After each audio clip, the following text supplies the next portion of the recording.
Welcome to Campaign 4 of Lawful Stupid. I'm joined with Uncle Shainsaw. Say hi, Uncle Shainsaw. Hello. So, we've done 2 other one-shots. However, you're probably going to hear this out of order. Or in the order I chose. So, enjoy. That said, Shay, welcome back under my domain. I'm excited. I love it. Same. Good. So what I would like you to do, Shane, before we kick off this wonderful adventure down the backstory of your character, just tell me about your character. Give a physical description of the important parts that you care about for people to know. His race, his class, and level for me, please. And talk about your subclass specifically, because that's a little different. Yeah, I got you. So this is my sweet boy, Gustum Derringer. He is why can't I think of what the name of it is? A wild hunt shifter. He's a large panda man.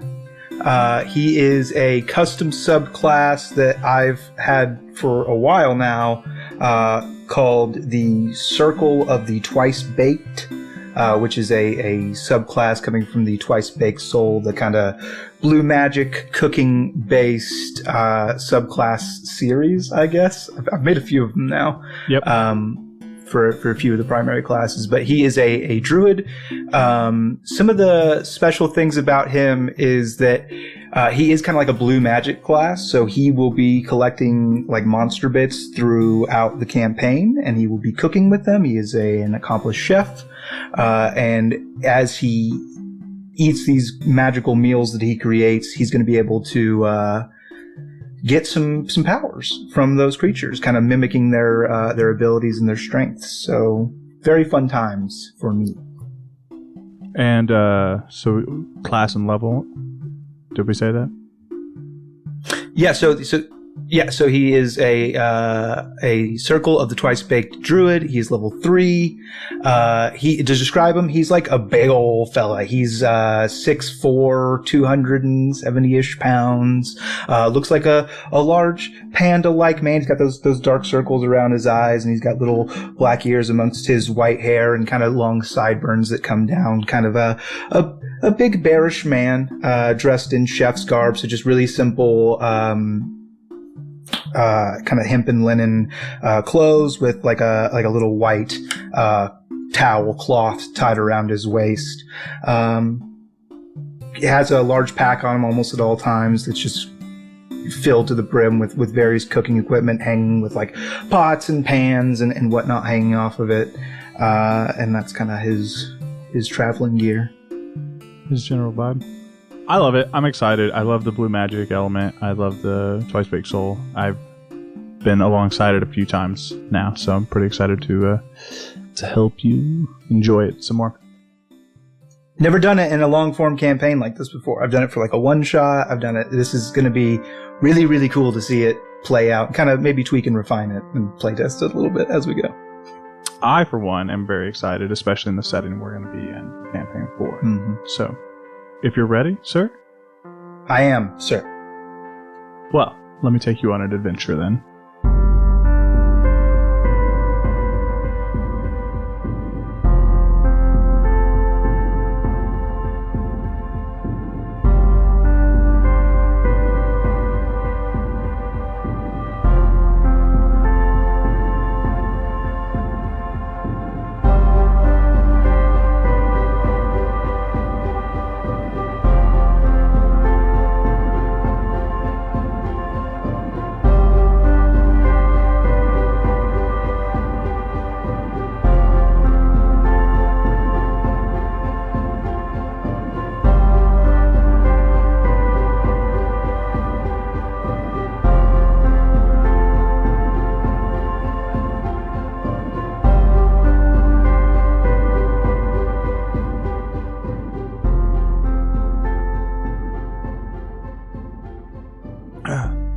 We cut to the visage of Gustum Derringer, a man covered in warm furs, his brown fedora-style hat sticking atop this mountain of clothes and outer garments. The snowscape of silence in the distance. Declan, surrounded by the fall of snow, cold, his footsteps crunch. The opposite side of him, a small bear cub, limping and whining.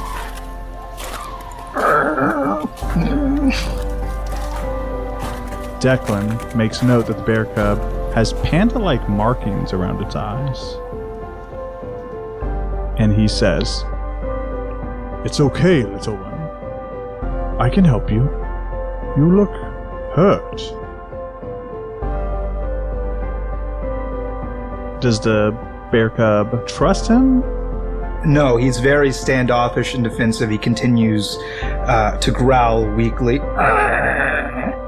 So Declan pulls from his pack like what could only be described as like jerky, like rationed jerky, and like offers it to the bear cub. "It's fine. I can help you. You seem wounded." He is going to kind of like very weakly, almost limping, come up kind of sniffing hesitantly as he approaches his hand and grabs the jerky and runs away. And Declan says, "Don't worry, little one. I can help you find your mother." He kind of just whines softly. So Declan kind of waves and starts walking to try and see if the bear will follow. He's going to scarf that jerky down, and then I think that being in this kind of barren snow, eventually he would kind of just like see if there's any more food to be had and follow him. I can see Declan like looking at not much of his rations left and just still sparingly dropping some occasionally to keep the bear interested. For sure, yeah, that would keep him in tow. So Declan, he came out here for a mission. He came out here for adventure, and he's going to continue that as well. And so he follows these tracks that he's been hunting, and these are large footprints. They are, like his feet are swallowed. When he steps in them, it is much larger than his legs. And it doesn't take long for Declan to find a scene, a scenery, almost what he was afraid of. While Declan didn't mention to the bear, he was out here hunting fiends. And not to fight them, that's not Declan's style, but ideally to track where they were coming from. And to Declan's surprise, as he follows these tracks, him and the bear come upon a scene of what can only be described as horror. Collapsed tents, bodies partially covered in snow, the smell of death on the wind. Declan turns back to this little bear cub and kind of opens his palm and ushers the bear to stay. "Stay here, little one." I think the bear probably knows this place, and like maybe trudges ahead of Declan, and he comes to these kind of two unidentifiable forms in the snow and kind of like just curls up in a ball between them. Declan at first doesn't chase the bear. Like, that's not his prerogative. He surveys the scene, and you hear him say, "That's not good. That's a lot of blood. Whoever did this, that's a circle of binding." And then he walks over towards the cub, and as he does so, he says, "Oh no, these poor druids. They gave their life to put that thing away." And he, not one of the two that the cub is circled up with, there's a nearby one. He leans down and kind of helps close these eyes that were just frozen open.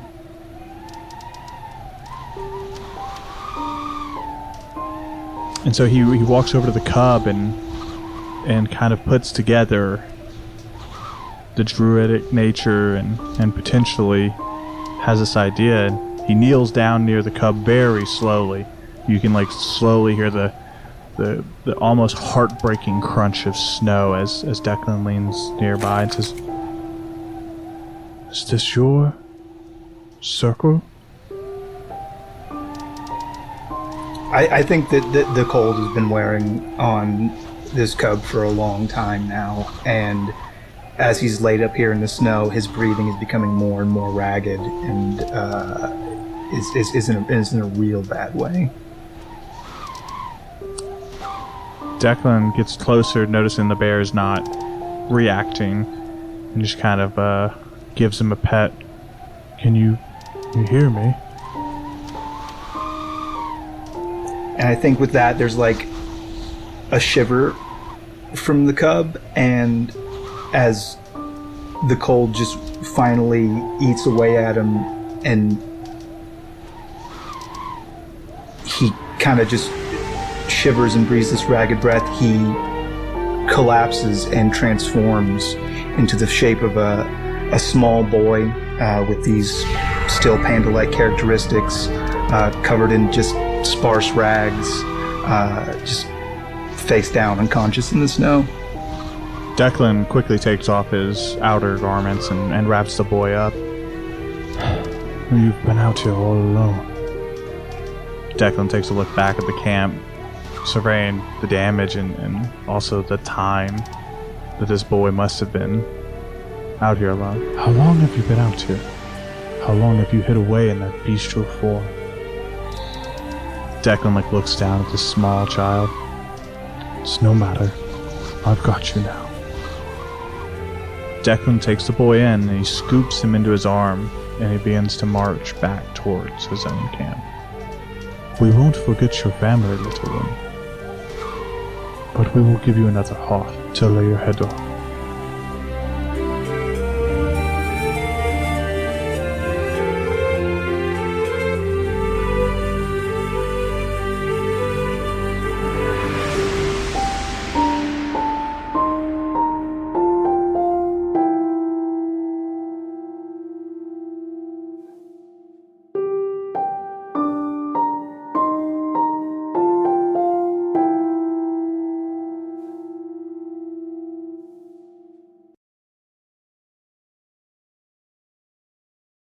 Time passes as time does.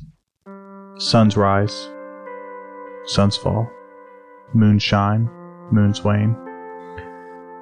We see images of Declan training Gus, using small berries as rewards for doing simple tasks.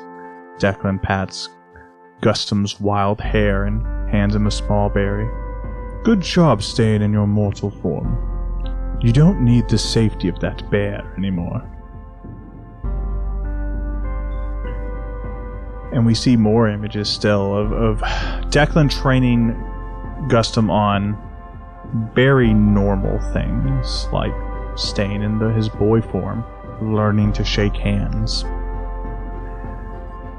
And as the years begin to pile on, this small boy begins to grow up and out, and we see Declan say, "There's a chocolate-covered berry in it for you, if you can tell me which greeting is best when introducing oneself."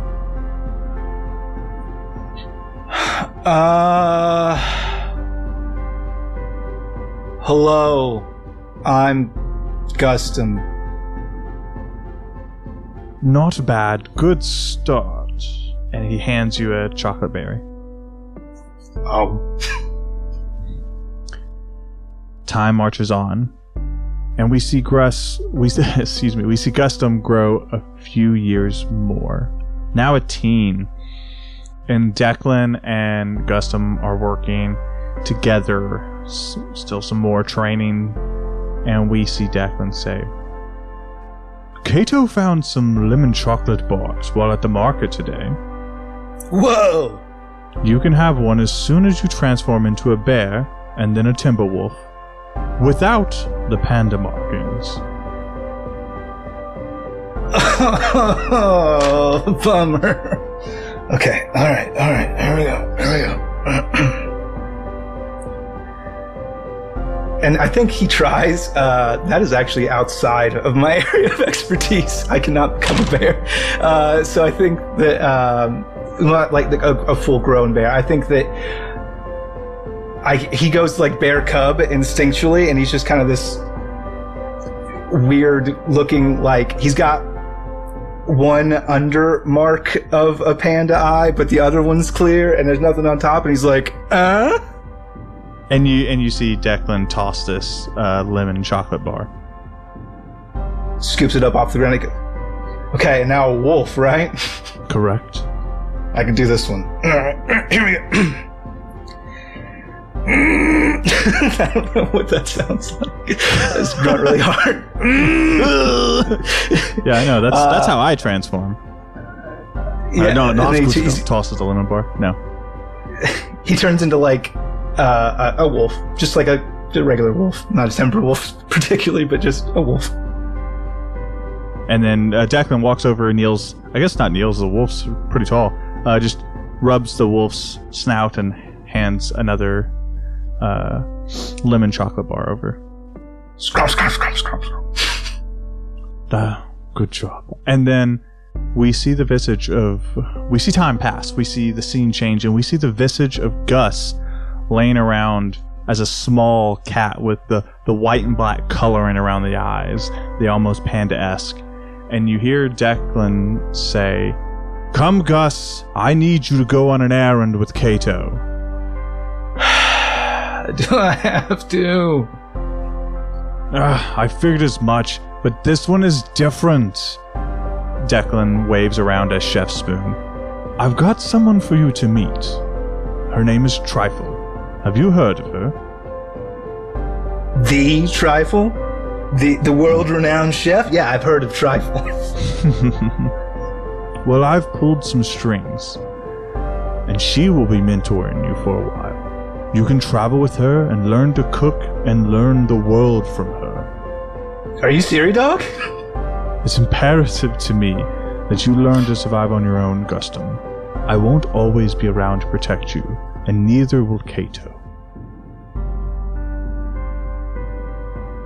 Well, okay, yeah, I'm totally... When do we go? Excellent. We'll be leaving first thing in the morning. Well, go on. Go pack your things. Oh, yeah! And so the next morning comes, and Declan is greeting Gustum as he's preparing to leave. And I got my shoes all tied up. I got my bag to do. And Gustum. Yeah. I need you to remember that Trifle is serious in nature. And you're not. You're aloof often. And that's not wrong. But it's important to find a balance in all things. Okay, yeah, sometimes you gotta eat your vegetables. I get it. You're not hearing a word because you're so excited about I'm this gonna trend. cook so much stuff with my best friend Trifle, my new mom. I'm very proud of you, Gustum. Thank you. And always remember, if you're ever lost, go Hothbound. And he hands you a necklace with golden coin on it. This coin is made up of 2 rings. The main coin with the Derringer family crest, which is like, it's a diamond, but then there's a diamond at every point, and there's a small line connecting them. And the second thin outer ring is plain except for one arrow pointing away from the crest. And this outer ring on this amulet spins freely. Fidget spinner, dog? Yeah, don't annoy Trifle. This is a favor from me. And so we flash through so many more memories. But let's start with the first. I imagine Trifle is a traveling chef and has her own wagon and because she's renowned, it is large. It is pulled by 2 large stallions. And while that is her place to cook, sometimes she cooks at inns, Red Roof Inns, and mainly because then they don't charge her anything, and then she gets to sell her profit. So you're at a Red Roof Inn, and she's trying to teach you to cook. What is the first meal that comes to mind for Gustum? I think that Trifle wants to get a really accurate read on this kid's skill, and so I think she's going to give him something really tough to start with. So what she's going to have him do is try to create a dish that they call the okra orchestra, which is a okra focused dish made from various different roots and vegetables, and each one has a different specific cooking point, but when they're cooked perfectly al dente, it will emit just like a beautiful singular note. And when you get all the ingredients together, they kind of come together and make this beautiful harmony. Are you describing cooking using musical terms? Is that your plan for the whole campaign? Not the whole campaign. Just this one dish. Just this They're one. all magical and fanciful. Just checking. Describe that scene to me. I think it is just, trial and error and trial and error and trial and error. And I think we haven't... Do you want to go through and describe Trifle real quick? I don't think we've done that yet. Why don't you describe Trifle?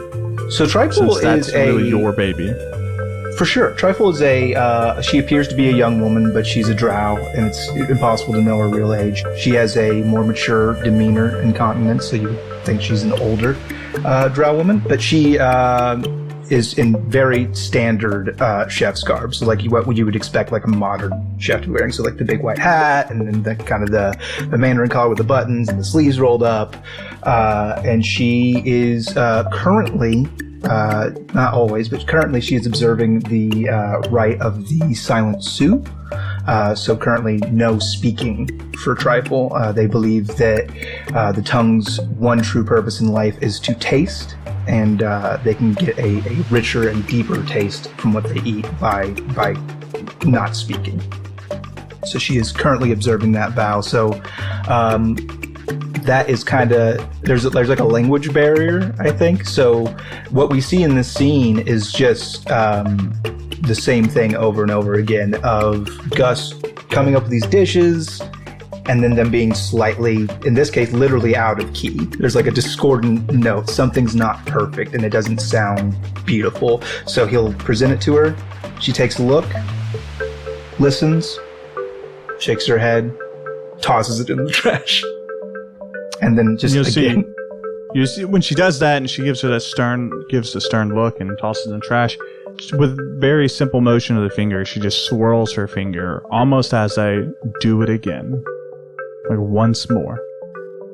And we see this flash of imagery back and forth as Gus goes on to make this okra orchestra multiple times. Wasting food by like a commoner's assessment of like... Oh, no. I take that back. I forgot that I did write something in for that because I was like, I don't want to waste food. I think Trifle has like a pet or something that's just eats it all. Like she just tosses it to this creature. I don't know what that would be, but is that weird? No, absolutely. We absolutely discussed that. And that's my bust for saying that her wagon was pulled by these stallions. That was my bad. She's actually got hecray, which, if you remember, that's what it was. They're horse-esque animals, and they will eat pretty much anything. Yeah, so she's tossing the spoils to the hecray, and that's what they eat. So it's not waste. We're not wasting food, anybody. Not even fantasy food. Not even fantasy food. And we see it go and go and go, and I think to Gustum's dismay, still couldn't get it perfect, but Trifle has a much better understanding of where Gustum begins, and right. And I think this is like, and an expert level dish. This is like... Yeah, it is 100% like a 5-star Michelin restaurant assessment. It is. You don't throw something where you have to time everything perfectly and a bunch of roots and vegetables because that shit's hard. And she just wanted to see Gustum swerve and attempt and try and see where. And so Gustum and Trifle travel together, and Trifle is famous, so she's doing a lot of appearances. She goes to towns, and they're excited. They give her stuff, and she sells her food. And months of this go by before Trifle really gives Gustum another test. What is the second dish that Trifle throws at Gustum to really push? I think what it's going to be is it is going to be what they call Schooner Delight. And what that is, it's like you have to fashion like a large bowl and you fill it with this delicious like pudding. And then you construct like a ship made out of cookies, like a biscuit-like substance. And then the ship, and the idea is that if you construct everything correctly, you can spin kind of like the outer bowl and the little ship will go and like sail around in a circle in the pudding.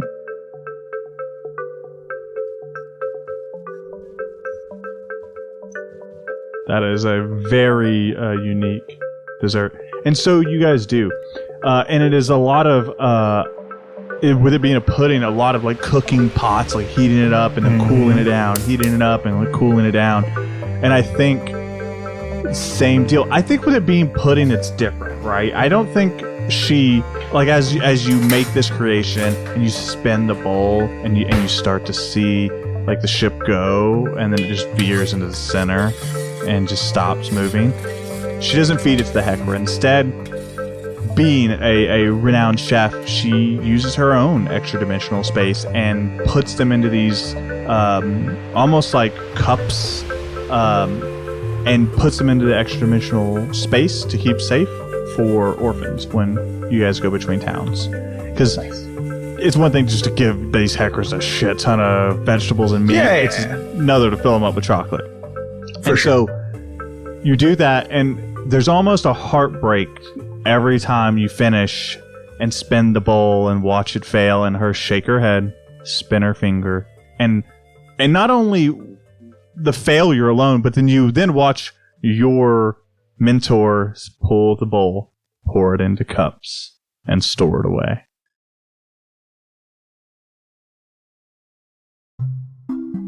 One thing we love at Lawful Stupid, among the other things we love at Lawful Stupid, is spreading the word about your business.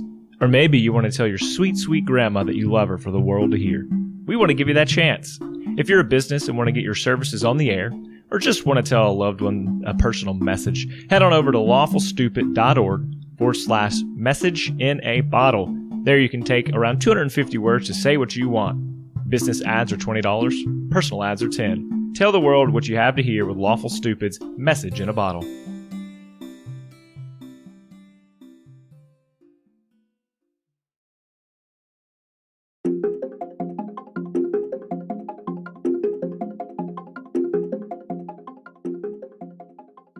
Time passes.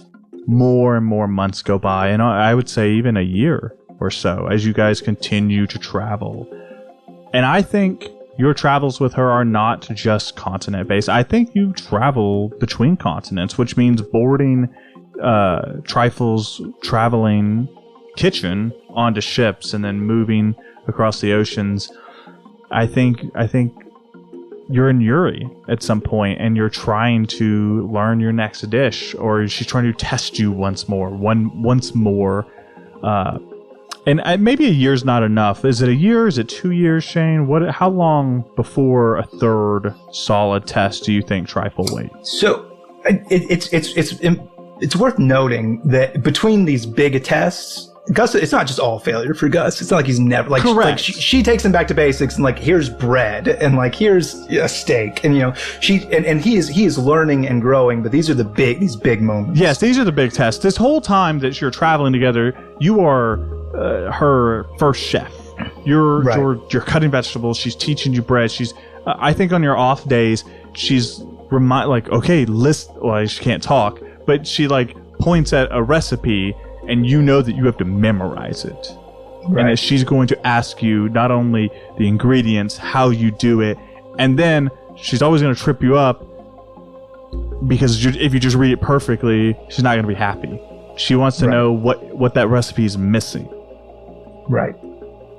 So you come up to your third test. And all of these things have been stacking up, these fundamentals, these failures and successes, right? It's a combination. Because it's not like Gustum's just failing this entire time. That's a good point to bring up. But it is a year, 2 years of accumulated I think probably, experience. Yeah. What is the third dish?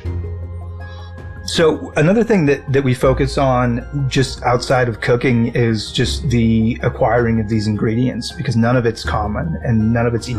Correct. And sometimes it's in that procurement, it's in that hunt, that kill, in which the real test is. And so we're out here hunting excuse me, we're out in the wilderness hunting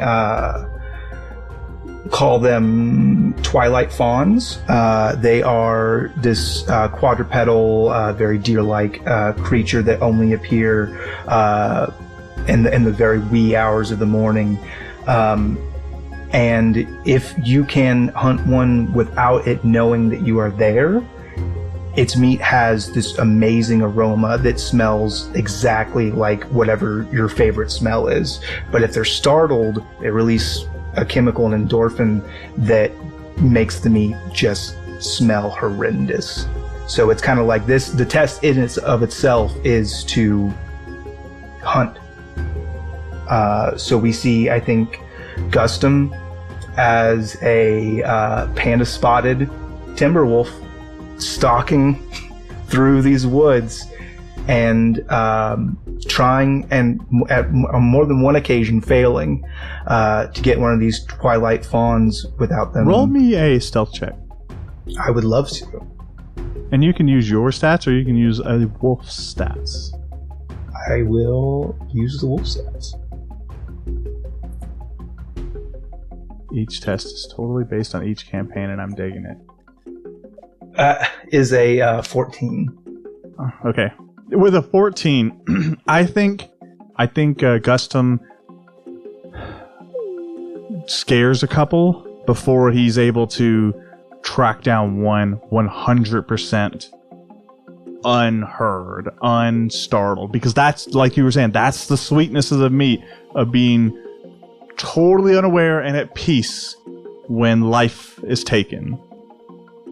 And it has to be it has to be a clean kill. Like, you can't. It's got to be a clean kill. It's got to be quick, because so I think Gustum does that, and so I think this beautiful, this twilight fawn, the smaller deer-esque thing, and I think their fur is almost, it's like, so a standard deer is like brown. There's almost like this magenta hue that wafts off of it, and their horns, instead of being, go ahead. Almost opalescent in the moonlight. Like, it's almost got like a refractive quality to it. Yes. And I think their antlers, instead of just being bone, they're a little more, I would almost say crystal in nature, but that's not the right word. They almost shine and are slightly translucent in the moonlight, or the early risings of the sun.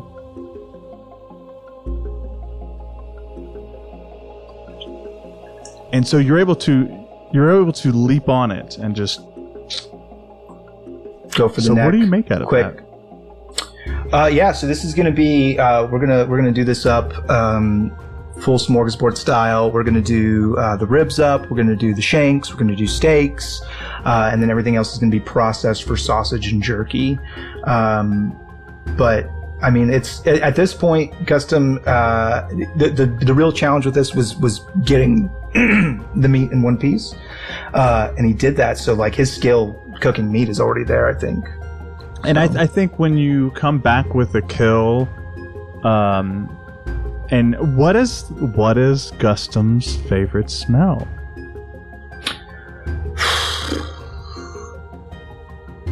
I think Gustum's favorite at this point in his life it is like rich roasting chestnuts that he used to have back before he can remember. And so as you drag this prey back, the smell of rich roasting chestnuts is kind of wafting in the air, and a master of aroma and taste, she picks up on it, and she has this stern look on her face, and you almost see just the corners of her straight line face turned up for just half a second before she locks it back in.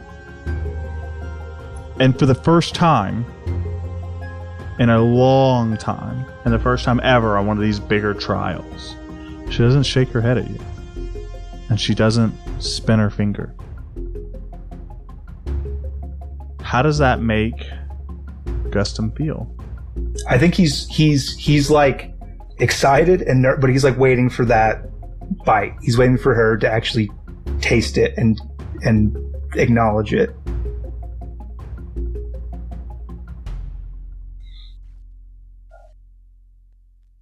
And success is what success is. And Gustum's time with Trifle eventually comes to an end. And so time comes and time goes, and years pass. Many meals come and go, but Gustum eventually begins traveling on his own under the Twice-Baked Soul banner. And as the years go by, we find ourselves in the small, rustic village of Riverside. And as our view is filled with Riverside, the village of Riverside, the sound of love fills our ears as we approach the sign on a building that says, 2 spoons is enough. We come into the scene of Gustum and who we would know May cooking, very much in love. Shane, can you do me a favor and describe May and describe the scene of them cooking and the happiness that the two of them have in the kitchen? Yeah, I mean, it's May is a young half-elf woman. She's got brunette hair with bangs, and it kind of tucks behind her slightly pointed ears. She's got a really warm smile, and she wears what do you call those summer dresses? What do you call those? The summer dresses. Flower dresses. No, it's summer dresses. Yours are the ones that are a little loose and a little sheer. Yeah, I like the summer dresses. Yeah, those are summer dresses, my dude. Sundresses. Yeah. Yep. This is why we have patrons. Yeah. But I knew what you meant when you said summer dress. I was sundresses and all the pretty prints and the pastels, and she smells like spring because I mean that's May, and she is the spring, and they're cooking together and they're having a great time. And May focuses on the mains, and Gus focuses on the sides, and they have a meager and happy life together, where they're able to cook their own food and feed the people they love. What meal are they cooking when we come in this time? I mean, it's a full spread, I think. So, we're getting ready for that dinner time rush. Right now, Gus is working on just like a hearty stew and slipping in more dragon chili flakes than May would probably like for him to do. But he gets a little bored with the ingredients that are on hand. So he's got to spice it up a little bit. And then May is just pulling out a roast turkey from the oven. I think just a big fat bird, just ready to go, just perfectly moist and rocking. And so before the dinner rush comes open, I think the windows are open to kind of let the heat go out naturally. And there's this little clockwork bird that kind of floats in, and it's all over the place. Like, you can tell that it has seen some things. It's got a bent wing, and it kind of comes in and crashes right down onto your, like, not the stove, but your cooking area, probably through some of your food. And clutched in its hands is like this, like, beaten up and worn envelope. Whoa, what's the deal, little bro? What you got there for me? This is my character voice. This is what I sound like for the whole campaign, bro. Too bad, dude. It's the whole time. My brothers in nature, what can I get started for you today? So this clockwork bird has a worn envelope, and on the outside of it is the Derringer family crest.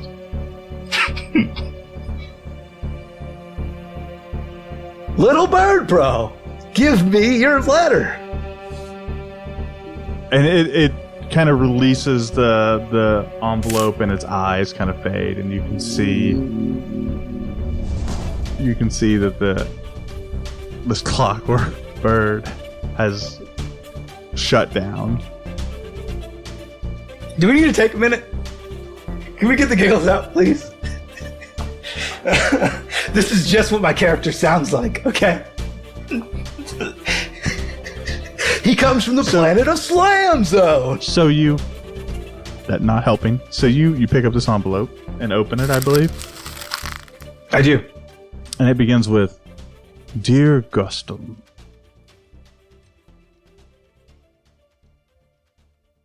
This is the part where you read the rest. Oh, I read the rest. Yes. Dear Gustum, I hope you and May are doing well. I long for her lemon chocolate bars. I miss the sound of the two of you cooking and wish that music upon my ears daily. Please give May my best. I wish I was writing to inform you of my next visit.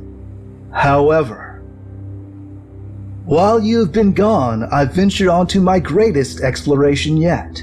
I went to Agos. I've been here many years, but I've discovered something extraordinary. Something dangerous. I've neglected to share this with anyone outside of the Derringer family for fear that it getting out could cause Goron's next great calamity. Please make your way to Agos and then Prinith. Find your sister Vanessa at the Derringer Field Estate in Prinith. Our family crest is on the front of the building. You can't miss it. Vanessa will tell you more once you get there. I'm afraid someone is onto my discovery and following me. Hurry, son, with all the speed of the wind. Love, Dad. And so how does Gustum approach this conversation or this information with May? Well, I think we have to wait for the dinner rush to die down, and then afterwards I will sit her down for our private dinner that we have after everyone else sees. And so you do. And so the dinner rush comes and goes, and it is the sound of laughter and joy and conversations and murmuring and dishes moving and the sound of plates on tables and the running of the water and the scrubbing. It sounds... It is heaven for you two. It is an orchestra of your lives. And you do well. And tonight is a better night than most, even, and you're even getting a little more business than Teresa, which is like not something you guys often do, but it is always nice when that happens. And so you guys are sitting down at the end, having just put up the chairs and finished cleaning up after cooking your private meal. And what do the two of you eat? It's not even like a private meal separate. It's just like leftovers. The leftovers, really. I mean, we're not going to cook a whole new meal after we spent all day cooking. And so you do, and you're sharing this meal over wine or anything else. Yeah, I break out a nicer wine from our stores just to kind of get the ball rolling. Yeah. You look nervous, Gustum. Is everything okay? Yeah, May. I got a letter today. From my dad. And she's like eating, and she kind of looks up a little interested. Is he doing well? What has he gotten into? Well, he went to that new continent they discovered, Agos. Mm-hmm.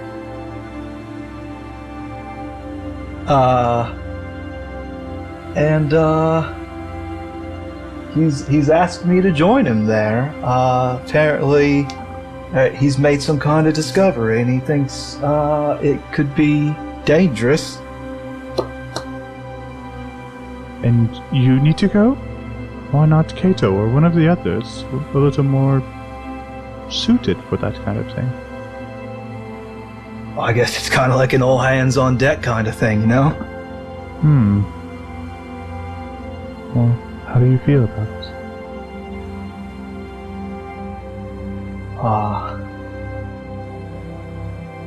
I can't imagine leaving you behind.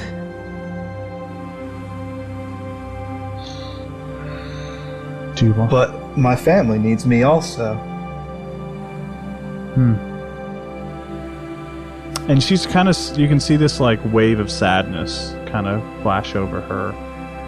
And then you see, well, if you must go, I wouldn't want anything bad to happen to your dad. I love him like he was a father of my own.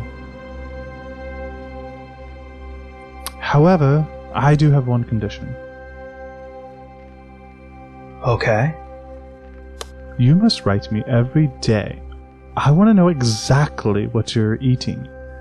That place is supposed to have all new walks of life. If I can't eat it myself, I must know.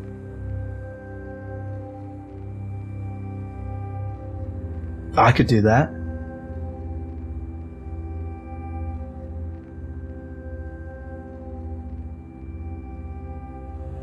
You have to promise to be careful.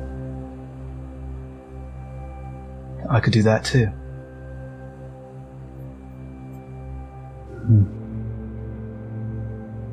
And I could promise to love you, and I could promise to miss you every day. And she like laughs and giggles. She can see what you're doing. It's going to be okay. I know that. Declan wouldn't have you come into something if he thought you were going to get hurt.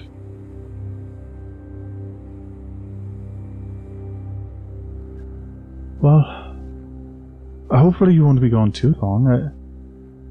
I hear that's pretty far away, but we'll manage here. I kind of wish, Teresa was still around. Me too.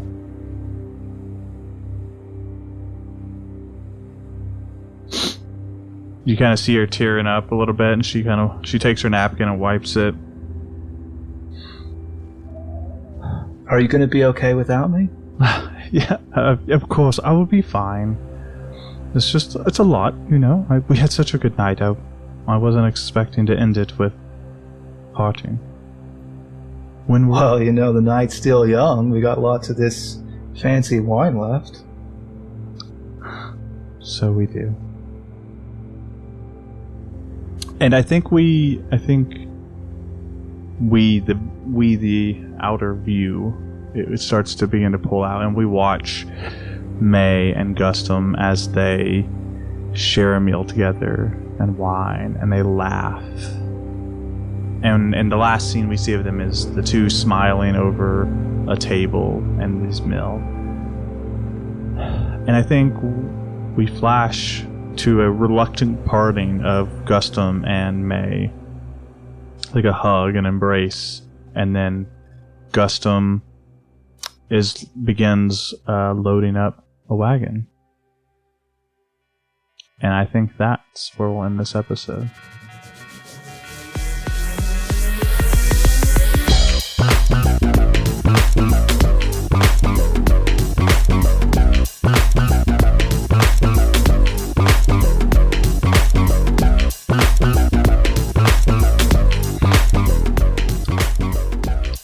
Two things. One. Yeah, what's up, man? One. Yep. Thank you for having an interesting backstory and letting me join on this experience. Also, date you. That's always fun. I love to date Dwayne. That's my thing. Two, I apologize to the cast and crew. A combination of Shane's voice catching me 100% off guard and the patron chat not helping. I could not compose myself quickly enough, so that is my bust. My bad, Shane. Because Shane, you were doing some very good things, and my face was coming apart, and you were like, dude, I'm just I saw it in your face. Oh, please, I'm trying. But it was I tried to collect myself, but It's funny. the patron chat was killing me. I could have warned you. No, it's okay. It's funnier. This is the podcast, and I'm gonna use this as a good selling point. Hey, if you don't know this, you can be a $50 patron. I think all the slots are full right now, but keep an eye out on it. You can actually listen to these things live and chat with us and do what they did tonight, which is break me fucking apart. All right, we are coming into C4 any minute now. So Shane, we love you. Bye. We love you. Bye.